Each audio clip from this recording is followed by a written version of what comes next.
Hi there, this is Marty from owingsart.com. That's OWINGSART.com. And today what I want to show you is how to put together a very simple and easy, inexpensive, highly portable DIY watercolor kit. So I got this empty tin, and as you can see, it's just one of those little tiny tins. It's probably 2.5 inches wide by about 2.25 inches high and about a ½ inch thick when closed, a little bit more than a ½ inch thick. And I'm going to use some of these Daniel Smith paints. They come in a tube, so people are sometimes surprised to see watercolor paints come in tubes and they kind of squeeze out in liquid form. Don't let that alarm you. That's pretty standard now with sort of higher end or medium grade watercolors. These happen to be Daniel Smith watercolors, which I have to get around to reviewing at some point, but those are the ones we use today. So I've got this little tin, as I said, and what I'm going to do is I'm going to take some Gorilla Glue, and you can use probably any sort of glue as long as it bonds with metal, and do the same thing yourself. And I'm going to use these little half pans that I'm showing here. First I start out by applying a little glue to the back, but you don't actually have to do it this way. I'm just going to show you a couple different ways to do it. And then I press it in to the bottom of the pan, and you'll sort of feel it. You can feel it slide around a little bit when it's making contact. But you can also just do this, just dab a little bit into the bottom of the tin and press the little half pan right in there. So today I'm going to try to get 6 half pans. That's probably the minimum you want in terms of colors, so you have all the primary colors covered. I'm going to make a little exception today. I don't have a green. I'm going to replace that with a white. Because I have blue and yellow, I can mix green. But here I'm just continuing to put these pans in here, these little half pans, and just squeeze a little drop of this glue in there, or any kind of glue as I mentioned, and then just let the half pan sit in there. Try to keep them lined up and neat, and so I'll spend a little time trying to realign these here in a second. But this is just a little tiny tin, so you can get like an Altoids tin, which is a little bigger. Sucrets is another tin people use, and some people just go in the store and buy it for the tin. They don't necessarily eat the Altoids or like those, so they just toss them out, and then they've got this perfectly good tin for under a couple of bucks. So I'm going to try to get these pans straight first before I start putting the watercolor in the pans.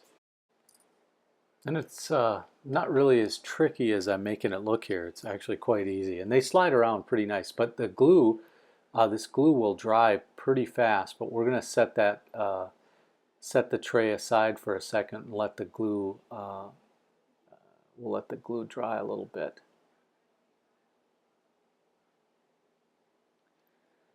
So the paints I'm going to use today, again, these paints come in a tube, and they're really cool.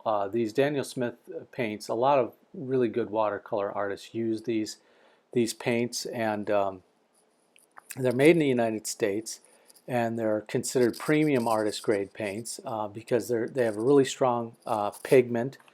So I mentioned the huge variety of colors. I think there's like 165 different colors that Daniel Smith manufacturers, and one of the things I'll mention about them as well is that there are colors in here that if you try to mix them yourself, or you're into that and you want to spend some time mixing colors and stuff, you'll spend a long time trying to do that. Now I'm pretty persistent, so I try to mix all the colors I use, but you could spend a long time trying to get the right color. So sometimes it's just better to bite the bullet and buy the color in the tube.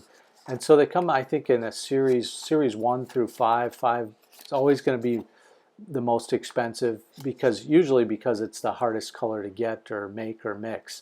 But anyway, this was less a Daniel Smith review, but I did want to spend a little time talking about them, and more just to give you a heads up on Daniel Smith watercolor, which I know lots of watercolor artists who swear by them. And they're made in America. So I think the pans are dry in our little tin here. The glue is dried, so we'll take a look at adding the various paints here to these half pans. So just make sure that they don't have to be perfectly dry or locked in yet, but as long as they're not moving around, I think you're in good shape. So I'll start here with yellow, and yellow come out, I think, a little bit more runny than the other paints for whatever reason. They're just, it's that way almost among all paints, but this will end up settling in the pan just perfect. The other paints come out more like soft serve ice cream, I guess, so they don't quite sit as well as the yellow will eventually. But here I'm going to put in some orange. And the exact name of this orange is New Gamboge orange. So when you're adding color to your mini kit, just this super portable little kit that you can basically take anywhere with you, I mean, I think the primary colors are good, but if you're a painter who has a particular palette that you like to use, like I know some people use the Bob Ross palette. He's got alizarin crimson and phthalo blue in there, and whatever you're comfortable with, that's what you put in your kit. For me, I like to keep things where they suit me. So I do have both the phthalo blue and the French ultramarine because I use them for different things. Maybe sky is different from water, or shade is different from sky or whatever.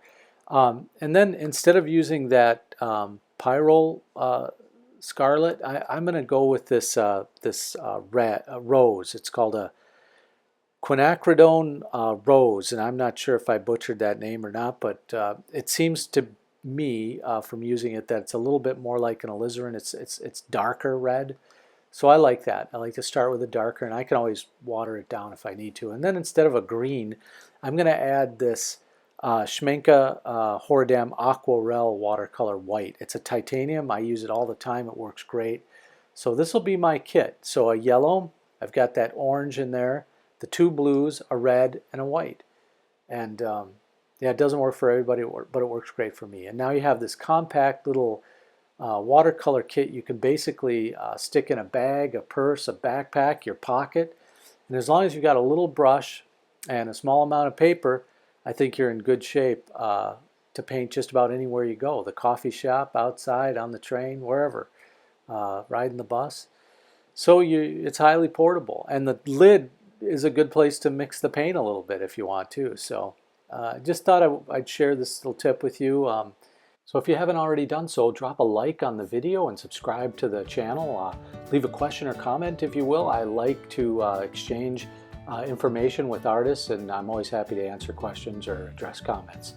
All right, I think that's it for today. So for owingsart.com, this has been Marty. Have a great day. So long, everybody.